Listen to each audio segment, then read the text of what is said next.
누가복음 14장 12절에서 14절 말씀 봉독할 때에 주께서 성경에 명하신 바를 따라서 주의 말씀 잘 받는 표로 크게 아멘합니다.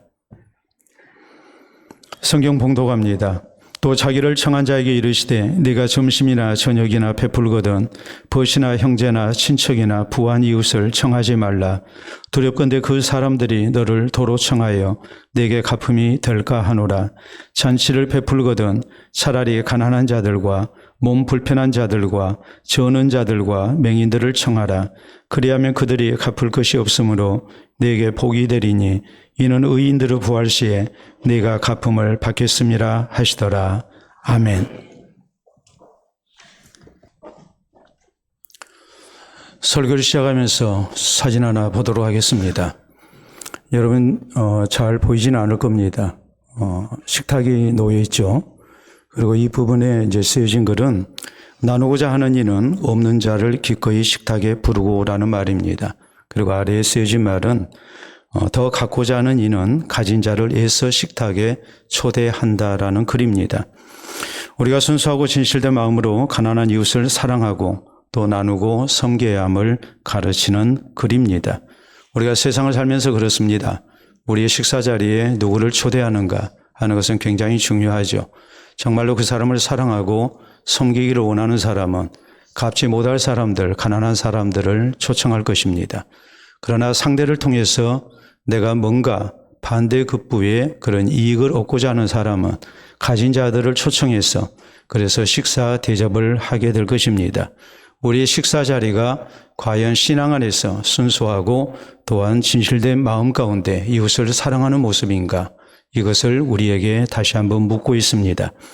오늘 본문 성경은 우리 성도에게 가난한 이웃들을 어떤 모습으로 사랑하고 섬겨야 하는가를 가르칩니다. 본문 성경에 보면 우리 예수님은 한 바리새인 지도자의 집에 초청을 받으셔서 함께 식사를 하시게 되었습니다. 이 바리새인은 성대한 잔치를 베풀고 예수님을 초대했습니다. 또 신분이 높은 여러 사람들을 청했습니다. 그래서 자신의 부유함과 인맥을 자랑하는 가운데에 친교를 나눕니다. 그러나 이 잔치에 가난한 이웃은 없었습니다. 그러므로 예수님께서는 13절에 말씀을 하십니다. 잔치를 베풀거든 차라리 가난한 자들과 몸 불편한 자들과 저는 자들과 맹인들을 청하라고 말씀하십니다. 잔치할 때에 또 식사 자리에 세속적인 영광과 목적으로 나에게 이익이 되는 사람들만 청하지 말고 차라리 가난하고 소외된 사람들을 청해야 된다고 우리 주님은 강조하셨습니다. 사랑하는 성도 여러분, 우리 교회는 해마다 성탄절 전 주일을 나눔 주일로 지킵니다. 또 성탄 감사헌금 전액을 나눔 헌금으로 사용합니다. 성탄 감사헌금 봉투를 주부와 함께 개인적으로 나눠드려서 모든 성도들이 빠짐없이 동참하는 것이 우리 교회의 전통이 되어 있습니다. 그 이유가 무엇이겠습니까? 가난한 이웃들을 예수 그리스도의 사랑으로 나누고 섬기는 것이 성탄절을 바로 지키는 방법 가운데 하나라고 우리는 굳게 믿고 있기 때문입니다. 그러므로 이 시간 우리 모두 본문 성경을 통해서 가난한 이웃들을 우리가 어떤 모습으로 사랑하고 섬겨야 하는지 살펴봐야 합니다. 우리 성도가 예수 그리스도의 성탄을 축하하는 잔치 때에 청할 자가 과연 누구인지를 우리가 살펴봐야 합니다. 그래서 이번 성탄절이 가난한 이웃과 함께하는 잔치가 되어서 우리 주님께 기쁨이 되어야 될 것입니다. 아울러서 우리의 가난한 이웃들에게 참으로 예수 그리스도의 사랑을 다시 한번 느낄 수 있는 그런 성탄절 큰 잔치가 되게 해야 할 것입니다. 그러면 우리 성도는 어떤 신앙 자세로 잔치 때에 가난한 이웃을 청해야 합니까? 우리는 첫째로 잔치 때 우리 주변에 힘들게 살아가는 사람들이 많다는 사실을 잊어서는 안 됩니다. 12절에 보면 예수님 말씀하십니다. 또 자기를 청한 자에게 이르시되 네가 점심이나 저녁이나 베풀거든 벗이나 형제나 친척이나 부한 이웃을 청하지 말라. 두렵건대 그 사람들이 너를 도로 청하여 네게 갚음이 될까 하노라라고 말씀하십니다. 지금 이 바리새인 지도자의 잔치 때 청함을 받았던 사람들 하나같이 이 바리새인 지도자와 가까운 사람들이었습니다. 그의 가족입니다. 또 친구입니다. 그리고 부자, 이웃들입니다. 세상에서 권세 있는 사람들입니다. 아마도 이 바리새인 지도자는 평생 이런 사람들과 인간관계를 맺고 살아왔을 것입니다. 자기 수준에 맞는 사람들과 함께하면서 함께 식사하고 함께 친교를 나누면서 또 서로 상부상조하면서 분명히 살아왔을 것입니다. 그러므로 어쩌면 이런 사람들을 잔치에 청해서 함께 식사하는 것, 이것은 굉장히 자연스럽고 당연한 일이었습니다. 그런데 예수님은 13절에 이런 말씀을 하십니다. 잔치를 베풀거든 차라리 가난한 자들과 몸 불편한 자들과 저는 자들과 맹인들을 청하라고 말씀을 하십니다. 잔치 때 내 주변에는 내가 잊고 살았던 가난한 사람들, 병자들, 불쌍한 장애인들 많다는 사실이요.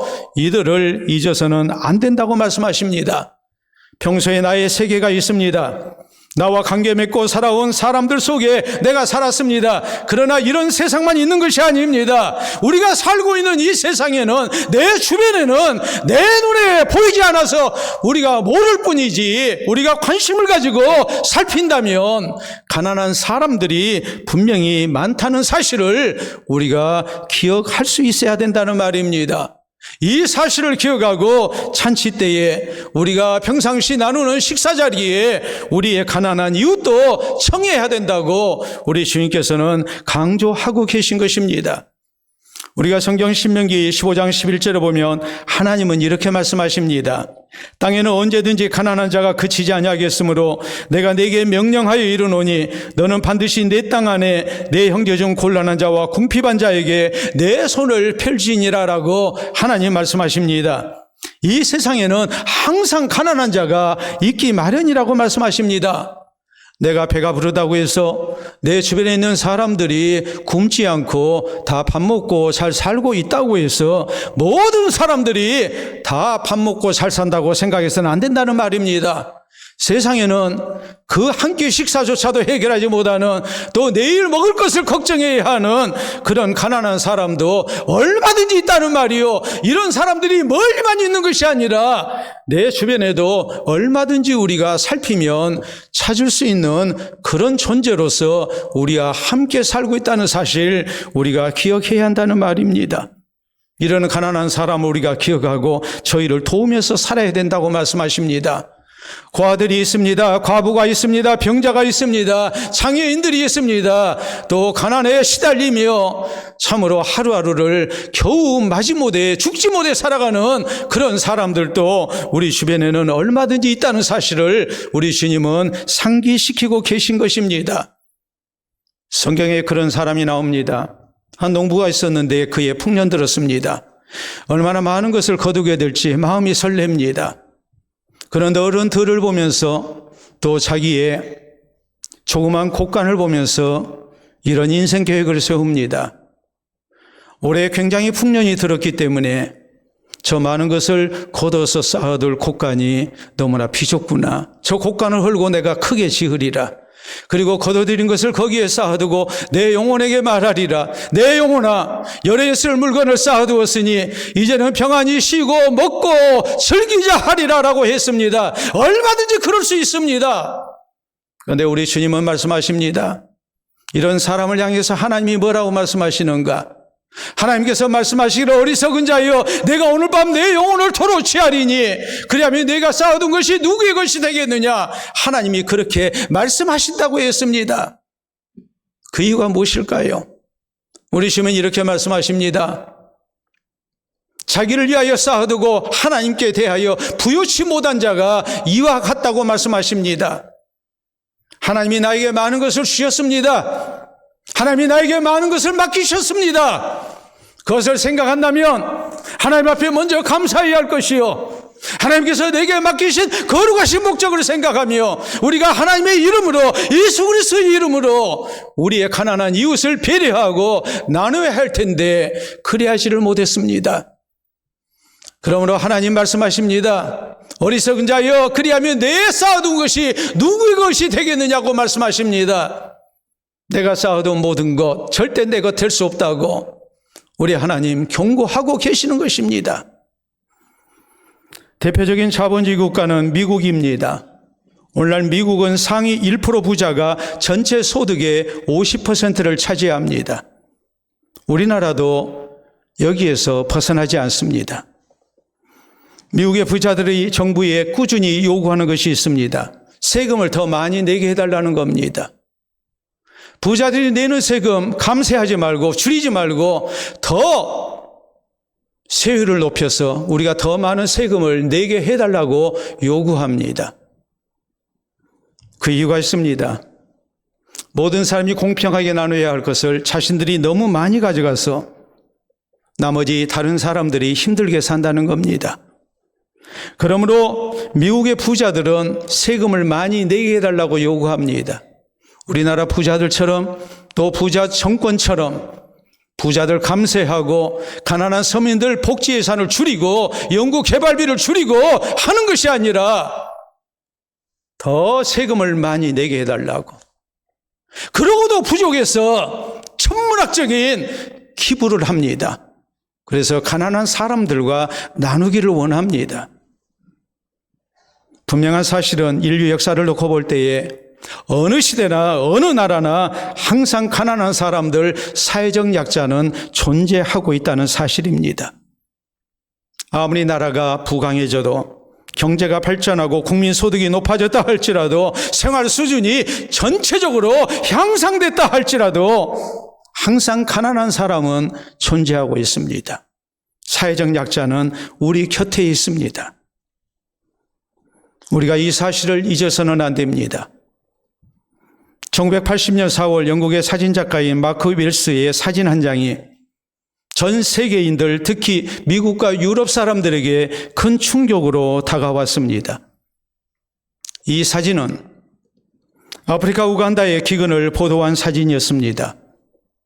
미국과 유럽의 대부분의 나라가 풍요의 시대를 맞이하고 있을 때에 아프리카의 기근을 모르고 있을 때에 이 사진이 불러일으킨 파장은 충격은 굉장했습니다. 어떤 사진이었는지 우리가 한번 보도록 하겠습니다. 저 사진입니다. 오른손의 큰 손은 선교사님의 손입니다. 선교사님이 기근으로 인해서 완전히 뼈와 가죽만 남아있는 배고픈 기근에 시달리는 어린아이의 손을 잡아주고 있는 모습입니다. 이 한 장의 사진으로 사람들은 이 풍요 시대에 이 지구촌에 이렇게 굶주림에 시달리고 죽어가는 사람들이 있다는 것을 깨달았습니다. 어린 생명들이 제대로 자라나지를 못하고 일찍 죽어야만 하는 그런 현실을 깨닫게 됐습니다. 그리고 적극적으로 돕기 시작했습니다. 대기근으로 시달리는 아프리카 구호를 위해서 모두가 힘을 모았습니다. 그러나 이후로 40여 년의 세월이 흘렀지만 아프리카 대부분의 나라는 아직도 가난합니다. 여전히 많은 사람들은 배고픔과 전염병에 시달리고 죽어갑니다. 아프리카만 그러는 것이 아닙니다. 우리나라에도 우리 주변에도 가난한 사람들, 사회적 약자는 여전히 존재합니다. 이것이 이 지구촌의 현실이고 우리나라의 현실이고 또 우리 주변에서 엄연히 존재하고 있는 현실입니다. 그러므로 사랑하는 성도 여러분, 우리 모두 가난한 이웃들을 잊어서는 안 됩니다. 사회적 약자들을 잊어서는 안 됩니다. 특히 잔치 때, 내가 배부를 때 내 주변에 힘들게 살아가는 사람들이 있다는 사실을 우리는 잊어서는 안 됩니다. 그리고 이 성탄절의 큰 잔치 때에 우리가 이들을 청해서 함께 나누며 살아가고자 하는 우리 모든 성도들이 될 수 있기를 바랍니다. 둘째로 우리 성도는 잔치 때 힘들게 살아가는 사람들을 청해야 합니다. 13절에 예수님이 말씀하십니다. 잔치를 베풀거든 차라리 가난한 자들과 몸 불편한 자들과 저는 자들과 맹인들을 청하라고 말씀하십니다. 내 가족과 친구들, 부자 이웃들 대신에, 또 세상에 권세 있는 사람들 대신에, 실력자들 대신에 힘들게 살아가는 사람들, 사회적 약자들을 청해서 함께 나누라고 말씀하십니다. 머리로만 가난한 사람들 있다는 거 생각하고, 우리의 마음으로만 불쌍하다고 생각하고 동정만 해서는 안 된다는 말입니다. 우리가 이들을 위해서 입술로만 기도만 해서는 안 된다는 말입니다. 저희를 구체적으로 우리가 도와야 한다는 말이요, 우리가 나누고 섬겨야 됨을, 저희의 생명을 살려내는 하나님의 사람들로 우리가 쓰임받아야 함을 우리 주님께서는 강조하셨습니다. 우리 하나님께서 사람이 사는 세상에는 항상 가난한 사람들 있기 마련이라고, 사회적 약자가 있기 마련이라고 말씀만 하신 게 아닙니다. 이들을 잊지 말고 기억해라고 그것만 말씀하신 게 아닙니다. 우리 하나님은 율법을 통해서 이스라엘 백성들에게, 우리에게 말씀하십니다. 추수할 때에 밥 모퉁이는 추수하지 마라.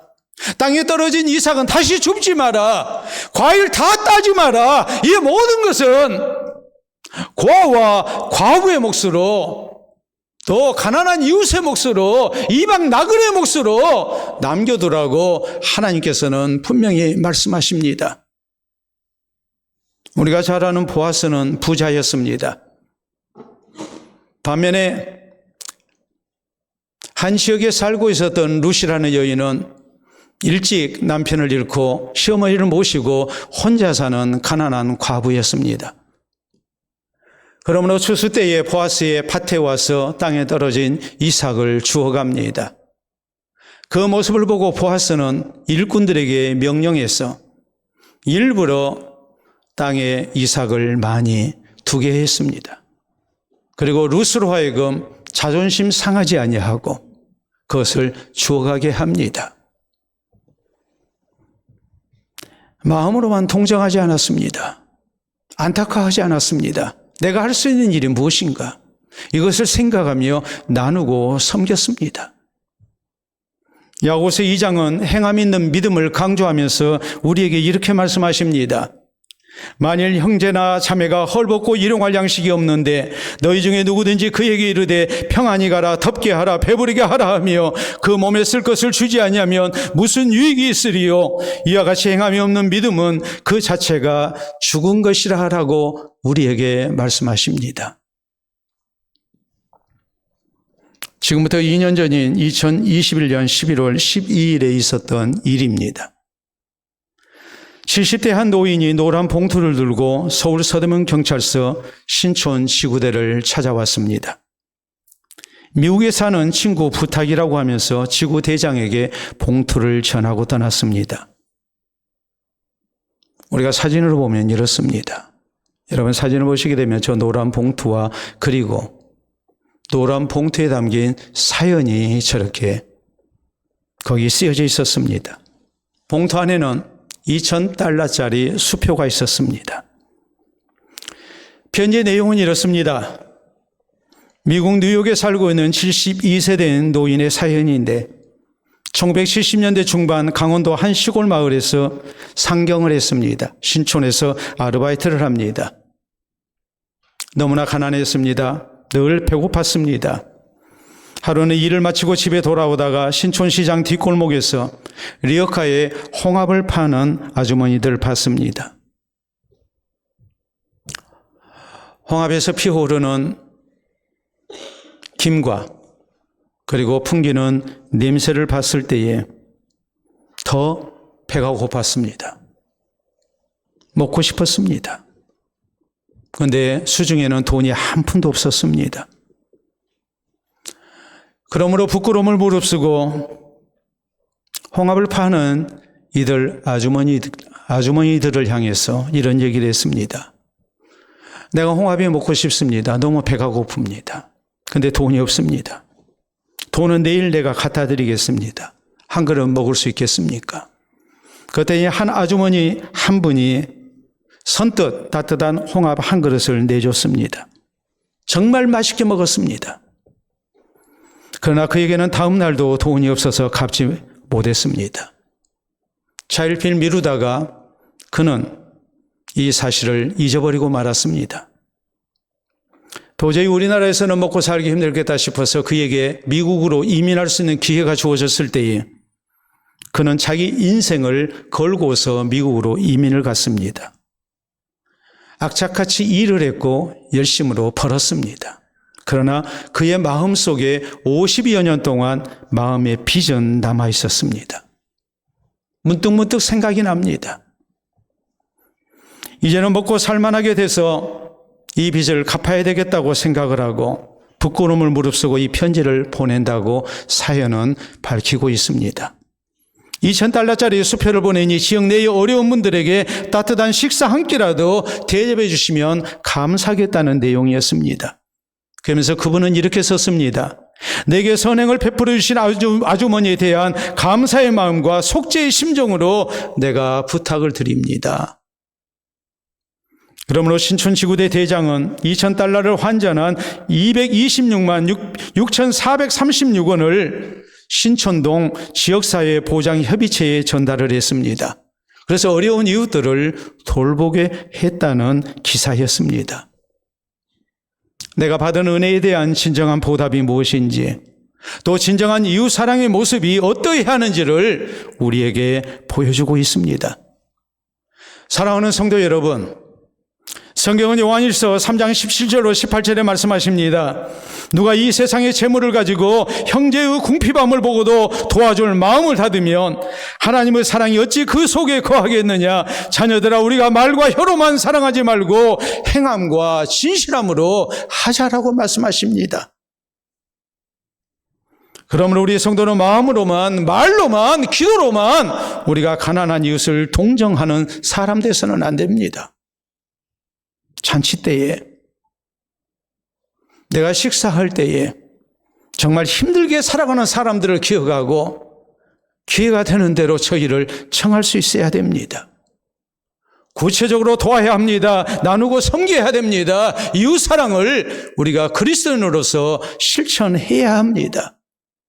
그래서 우리의 행함 있는 믿음이 하나님께 인정받고 또 우리의 이웃들을, 가난한 이웃들을 따뜻하게 만드는 모습으로 나타나는 이번 성탄절 될 수 있기를 바랍니다. 셋째로, 우리 성도는 잔치 때에 하나님께서 갚아주심을 믿고 힘들게 사는 이웃을 청해야 합니다. 12절에 예수님 말씀하십니다. 또 자기를 청한 자에게 이르시되 네가 점심이나 저녁이나 베풀거든 벗이나 형제나 친척이나 부한 이웃을 청하지 말라. 두렵건대 그 사람들이 너를 도로 청하여 네게 갚음이 될까 하노라라고 말씀하십니다. 먹고 살만한 사람들, 내게 도움되는 사람들 내가 청했다면 분명히 상대방은 내게 갚을 겁니다. 그러면 내가 초청해서 식사 대접한 것은 하나님께 받을 것이 없다는 말입니다. 그러므로 14절에 잔치 때에 가난한 사람을, 사회적 약자를 청하라고 주께서는 말씀하시면서 이렇게 강조하십니다. 그리하면 그들이 갚을 것이 없으므로 내게 복이 되리니 이는 의인들의 부활 시에 내가 갚음을 받겠음이라 하시더라라고 성경은 말씀하십니다. 우리 성도는 잔치 때에 사람의 보상보다는 하나님의 보상을 믿고 가난한 이웃들과 사회적 약자들을 우리가 청할 수 있어야 된다고 주님은 강조하십니다. 성경도 이 사실을 우리에게 분명히 말씀하십니다. 잠언 19장 17절에 보면 가난한 자를 불쌍히 여기는 것은 여호와께 구워드리는 것이니 그의 선행을 그에게 갚아주시리라고 말씀하셔서 우리가 가난한 사람들 돌보고 나눴던 것, 섬겼던 것, 이런 모든 것은 하나님께 구워주는 것이라고, 하나님께서 갚아주시는 것이라고 말씀하십니다. 시편 37편 26절에 있는 말씀을 보면 의인은 종일토록 은혜를 베풀고 구워주니 그의 자손이 복을 받는도다라고 말씀하셔서 부모가 조상이 다른 사람, 가난한 사람들을 돌봐줬다면, 구워줬다면 이런 모든 것에 대해서 하나님께서 그 자손들에게 갚아주시는 은혜가 있다고 성경은 우리에게 약속하십니다. 우리 예수님은 구제할 때 오른손이 하는 것 왼손이 모르게 하라고 했습니다. 그래도 은밀한 중에 보시는 하나님께서 다 갚아주신다고 약속하십니다. 양과 염소의 비유를 통해서 가난한 이웃들과 사회적 약자를 우리가 도와줬던 것, 이 모든 것은 하나님께 한 것이 되고 하나님께서 상으로 갚아주시는 일이 된다고 우리에게 말씀하십니다. 그러나 우리가 가난한 이웃들과 사회적 약자를 도와주지 아니했다면 이것은 하나님께 안 한 것이 되기 때문에 하나님의 무서운 심판이 있을 거라고 또한 경고하십니다. 우리가 영화나 드라마를 보면 미국 경찰들은 도넛을 참 많이 먹습니다. 실제적으로 저들은 근무 중에도 도넛을 많이 먹습니다. 경찰이 등장할 때에 우리가 영화의 한 장면을 보면 경찰이 꼭 도넛을 먹는 장면이 빠지지 않습니다. 여러분들 좀 기억을 해보세요. 그리고 또 앞으로 미국 영화나 드라마를 볼 때에 이 대목을 좀 유심히 관찰을 해보시기 바랍니다. 우리가 여러분 집에 가서 나중에 확인하시고 사진으로 한번 보도록 하겠습니다. 저렇게 근무 중에도 한 입에 도넛을 넣습니다. 또 다음 사진 볼까요? 저렇게 먹죠. 그냥 도넛 먹는 경찰들이 하나둘이 아니잖아요. 또 보겠습니다. 저렇게 먹고요. 또 다음 사진 보시게 되면 저렇게 아주 그냥 박스째 들고 그냥 먹는 거예요. 근데 저 도넛은 꼭 이 도넛만 먹어요. 우리가 보겠습니다. 던킨 도넛. 왜 던킨 도넛만 먹을까요? 우리가 잘못 오해하게 되면 영화나 드라마에서 간접 광고를 한다고 생각할 수 있어요. 던킨 도넛에서 홍보하기 위해서 그런 광고료를 지불하고 그리고 드라마나 영화에 저런 장면을 넣는다고 생각할 수 있습니다. 절대 아닙니다. 미국은 총기 소지가 자유입니다. 그러므로 강도 사고가 굉장히 많습니다. 특히 24시간 영업하는 던킨 도넛 매장은 강도들의 표적이 되어 있었습니다. 그러므로 이 문제를 해결하기 위해서 윌리엄 로젠버그 던킨 도넛 사장은 경찰청에 한 가지 제안을 합니다. 오전과 오후에 팔고 남는 심야 시간대에 도넛과 커피를 경찰들에게 무료로 제공하겠다고 제안을 했습니다. 어차피 다음날 팔 수 없습니다. 이 사장은 이렇게 생각한 겁니다. 경찰들한테 무료로 제공하면 경찰들이 심야 시간대에 분명히 매장을 찾을 것이고 매장에서 커피를 마시고 도넛을 먹는 그런 모습이 자주로 보이게 된다면 강도들이 감히 매장을 범행 장소로 선택하지는 않을 거라는 판단을 한 것입니다. 사실 미국 경찰은 늘 출동을 대기하고 있어야 했습니다. 특히 심야 시간대 근무는 제대로 식사를 할 수가 없었습니다. 그러므로 던킨 도넛의 제안을 흔쾌히 받아들였습니다. 그래서 던킨 도넛 매장은 경찰이 단골이 됐고 강도들이 피하는 매장이 됐습니다. 서로 상생관계가 된 겁니다. 이것이 너무나도 자연스러운 모습이 됐기 때문에 드라마나 영화에 저런 장면이 나와도 미국 사람들이 생각할 때 저것은 절대 지나친 모습이 아니었습니다. 그러면서 내가 누군가를 위해서 봉사하고 누군가를 위해서 나누고 섬긴다면 이것이 우리에게 얼마나 큰 이익으로 돌아오는가를 모두가 다 믿게 하는 교육 효과도 있었다는 사실을 이것은 우리에게 알리고 있는 겁니다. 사랑하는 성도 여러분, 우리 성도는 우리의 나눔과 섬김에 대한 하나님의 보상의 약속을 믿어야 됩니다. 그리고 늘 기쁜 마음으로 나눔과 섬김을 힘써야 됩니다. 잔치 때에 하나님께서 갚아주심을 믿고 어려운 이웃을 우리가 청해야 합니다. 저희와 나누고 섬길 수 있는 그리스도인이 되어야 됩니다. 그래서 하나님께서 갚아주시는 은혜가 우리와 우리의 자손들에게 더욱 풍성해지는 아름다운 은총으로 나타날 수 있기를 바랍니다. 책 한 권 소개하도록 합니다. 여러분 보시게 되면 내 인생을 바꾼 100가지 이야기라는 앨리스 그레이라는 작가의 책입니다. 여기에 보면 뉴욕의 한 노숙자의 시가 소개가 됩니다. 그리고 이 시는 많은 사람들의 마음에 큰 공감을 불러일으켰고 또 한편으로 양심의 가책을 받게 했습니다. 특히 우리 그리스도인들에게 자신의 신앙생활을 다시 한번 돌아보게 했습니다. 우리도 이 시를 통해서 우리 자신을 다시 한번 돌아보고 양심의 가책 가운데에 우리가 더욱 신실한 그리스도인으로 사는 결단이 우리에게 있기를 바랍니다. 보도록 하겠습니다. 내가 배가 고플 때 당신은 인도주의 단체를 만들어 내 배고픔에 대해 토론해 주었소. 정말 고맙소. 내가 감옥에 갇혔을 때 당신은 조용히 교회 안으로 들어가 내 석방을 위해 기도해 주었소. 정말 잘한 일이요. 내가 몸에 걸칠 옷 하나 없을 때 당신은 마음속으로 내 외모에 대해 도덕적인 논쟁을 벌였어. 그래서 내 옷차림이 달라진 게 뭐요?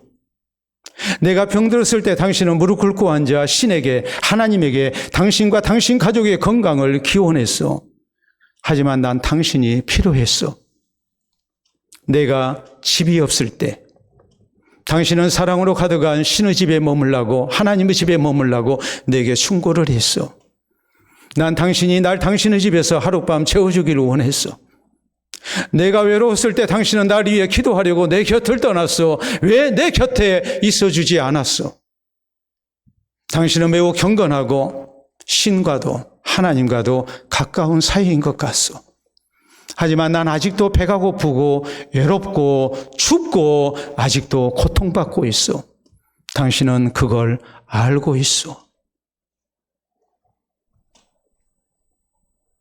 하나님께서 우리 성도에게 명령하신 이웃사랑의 모습이 혹시라도 이런 모습 아니었는지 우리 자신을 다시 한번 돌아봐야 됩니다. 우리가 그리스도인으로서 더구나 하나님의 큰 사랑을 허락받은 성탄절을 앞두고 우리 모두에게 신앙적인 양심의 가책이 다시 한번 있어야 됩니다. 사랑하는 성도 여러분, 내일은 우리 구주 예수 그리스도의 성탄절입니다. 우리 예수님은 죄인된 나를 위해서 이 땅 가운데 오셔서 십자가에서 그 몸을 주셨습니다. 그래서 나에게 새 생명을 주셨습니다.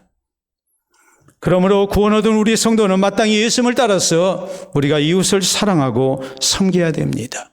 이웃을 살리는 그리스도인으로 우리가 쓰임받아야 됩니다. 특히 우리 성도는 이 성탄절의 큰 잔치에 우리의 가난한 이웃을 청해야 합니다.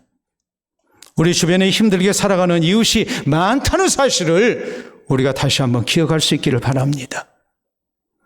이들을 성탄절의 큰 잔치에 청해야 됩니다.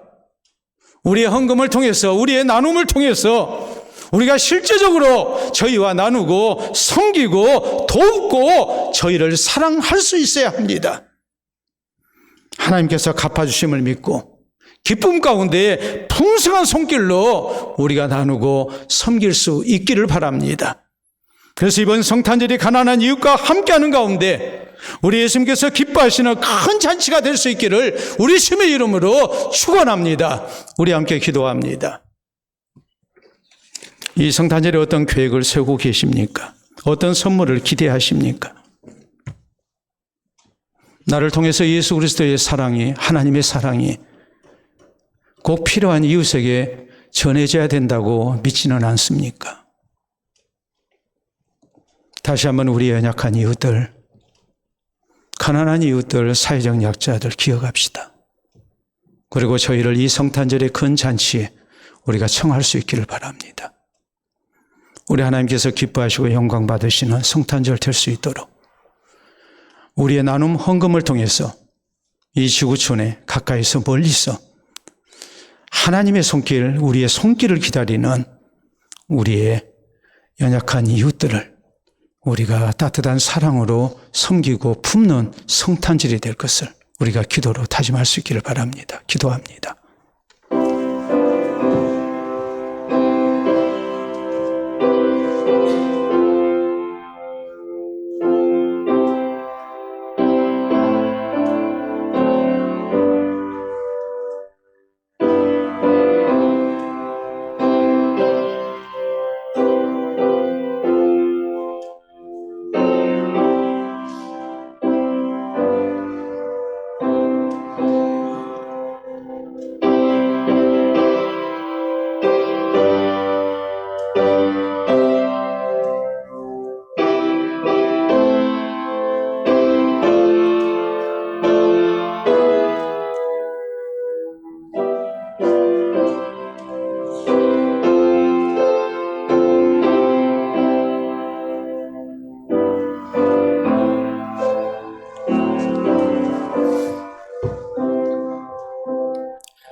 자비로우신 우리 아버지 은혜를 진심으로 감사합니다.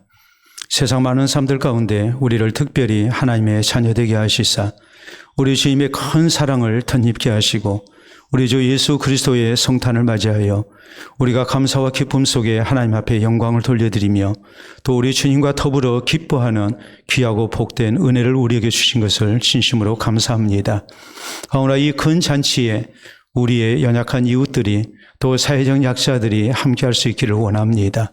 우리만 모이는 자리가 되지 않게 하여 주시옵소서. 예수 그리스도의 사랑으로 우리가 나눔 헌금을 통하여 연약한 이웃들을, 사회적 약자들을 돌보며 예수 그리스도의 사랑을 우리가 함께 나눌 수 있기를 원합니다. 이 지구촌에 또 우리 주변에 연약한 이웃들이, 가난한 이웃들이 아직도 많이 남아있다는 사실을 우리가 잊지 말게 하시고 춥고 배고파하고 헐벗고 또한 병들고 또 아파하는 이웃들 우리가 잊지 아니한 가운데에 저희를 그리스도의 이름으로 나누며 섬길 수 있도록 도와주시옵기를 원합니다.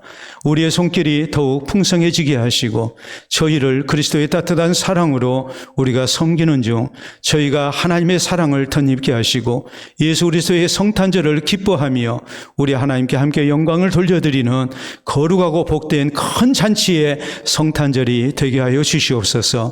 이 일을 통해서 우리가 하나님의 영광을 드러낼 뿐만이 아니라 또 세상에 유익이 되고 복이 될 뿐만이 아니라 하나님께서 사랑하시고 또 아끼시고 갚아주시는 하나님의 상이 우리 당대에 또 우리의 자손들에게 있게 하시사 우리가 대대로 우리의 아름다운 사명을 따라 연약한 이웃을 돌보며 저희를 성탄절의 큰 잔치에 초청하고 우리 하나님 우리를 기뻐 사용하시어 온 세상에 예수 그리스도의 구주되심을 널리 증거하는 복된 교회로 성도로 쓰임받을 수 있도록 인도하여 주시옵소서.